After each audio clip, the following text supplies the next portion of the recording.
आज की वीडियो में हम ये सीखने जा रहे हैं कि कैसे हम मिक्स नंबर्स को मल्टीप्लाई कर सकते हैं। आइए, question is how to multiply mixed numbers. किस तरह, कैसे हम मल्टीप्लाई कर सकते हैं मिक्स नंबर्स को। तो देखिए, हमारे पास ये सवाल है। Before the solution of this question we know the steps for the solution. So we have 3 steps for the solutions. The first step is convert into improper fractions, and second step is multiply the improper fractions, and now in the final step we have to simplify. So dear students, आइए start करते हैं। According to steps for the solution, the first step is convert into improper fraction. हमें first step में mix numbers को convert करना है improper fractions में। तो आइए कैसे करेंगे।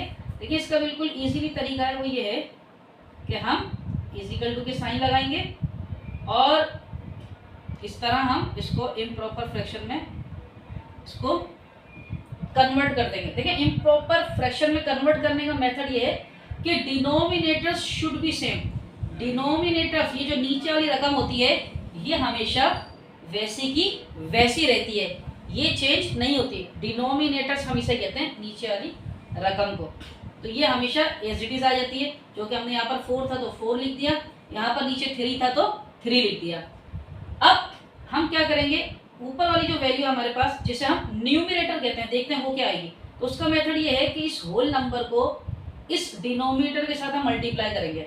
सो 2 4 = 8, और जो आंसर आएगा, जैसे इसका आंसर आ गया 8, उस आंसर के अंदर हम जो ऊपर वाली वैल्यू है, यहाँ पर जैसे 1 लिखा हुआ, इसको हम ऐड कर देंगे। तो 8 + 1 ये हमारे पास हो जाएगा 9। तो आइए अब नेक्स्ट को हम देखते हैं। यहाँ पर हमारे पास 3 है, इस 3 को इस 3 से मल्टीप्लाई करेंगे तो 3 3 इनको आपस में जब मल्टीप्लाई करेंगे तो आंसर आएगा 3 3 9। उस 9 को हम ऊपर वाली वैल्यू के अंदर प्लस कर देंगे ऊपर वाली वैल्यू के साथ, तो आंसर आ गया हमारे पास 10। तो ये फर्स्ट स्टेप में हमने क्या किया, हमने मिक्स नंबर को कन्वर्ट कर दिया इम्प्रॉपर फ्रैक्शन के अंदर। आइए सेकंड स्टेप को देखते हैं, जो कि हमारे पास है मल्टीप्लाई द इम्प्रॉपर फ्रैक्शंस। अब हम मल्टीप्लाई करेंगे इम्प्रॉपर फ्रैक्शंस को।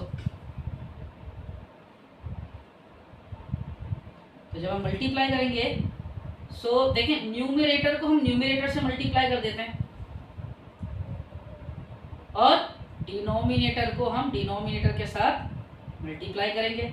सो 9 को जब हम 10 के साथ मल्टीप्लाई करेंगे तो ऊपर हमारे पास आ गया 90, और 4 को 3 से मल्टीप्लाई करेंगे तो 4 3 = 12। अब हम देखते हैं थर्ड स्टेप को। देखिए, इसके बाद थर्ड स्टेप हमारे पास है सिंप्लीफाई। अब हम इसको देखेंगे क्या ये मजीद सिंप्लीफाई हो रहा है। जी हाँ, बिल्कुल ये मजीद सिंप्लीफाई हो रहा है। तो आइए रफ वर्क में चलते हैं हम, और 90 को हम डिवाइड करते हैं 12 के साथ। So if we read the table of 12, how many times here we need to read the table of 12। So if we read 7 time, so 12 7 = 84, और बाकी हमारे पास कितने बच गए, 6 रिमाइंडर में। अब आप याद रखिए, ये जो रिमाइंडर होता है हमारे पास, ये जो बाकी बचता है, इसे हम न्यूमरेटर कहते हैं। इसे हम क्या कहते हैं, न्यूमरेटर। और ये जो आंसर आता है हमारे पास, ये हमारा बनता है, जैसे कि 7 है, ये हमारा बनता है whole number.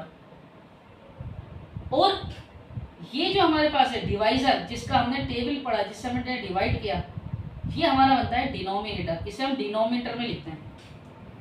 So actually mix number हमारे पास किस शेप में होता है, whole number, numerator upon denominator, ये हमारे पास मिक्स नंबर की शेप है। तो आइए हम इसे इसी तरह लिखते हैं। तो देखिए, न्यूमरेटर में हमारे पास क्या आ गया 6, डिनोमिनेटर में हमारे पास आ गया 12, और होल नंबर हमारा बन गया 7। अब हम देखेंगे अगेन, क्या न्यूमरेटर और डिनोमिनेटर सिंप्लीफाई हो रहे हैं। अगर हो रहे होंगे तो हम इनको सिंप्लीफाई कर देंगे, नहीं होंगे तो फिर ये हमारा आंसर हो जाएगा। लेकिन अगर हम इसको यहाँ पर गौर से देखें तो 6 और 12 ये दोनों 6 के टेबल में आते हैं, 6 के पहाड़े से ये कैंसिल हो जाएंगे। सो यहाँ पर हम देखें तो 6 1 ज़ा 6 और 6 2 ज़ा 12।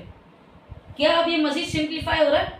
जी नहीं, अब ये मजीद सिंप्लीफाई नहीं हो रहा, क्योंकि 1 अपने टेबल में आता है और 2 अपने टेबल में आता है। इसका मतलब ये दोनों किसी एक टेबल से, किसी एक नंबर से नहीं कट रहा है। तो यही हमारा फाइनल आंसर है, 7 होल 1/2।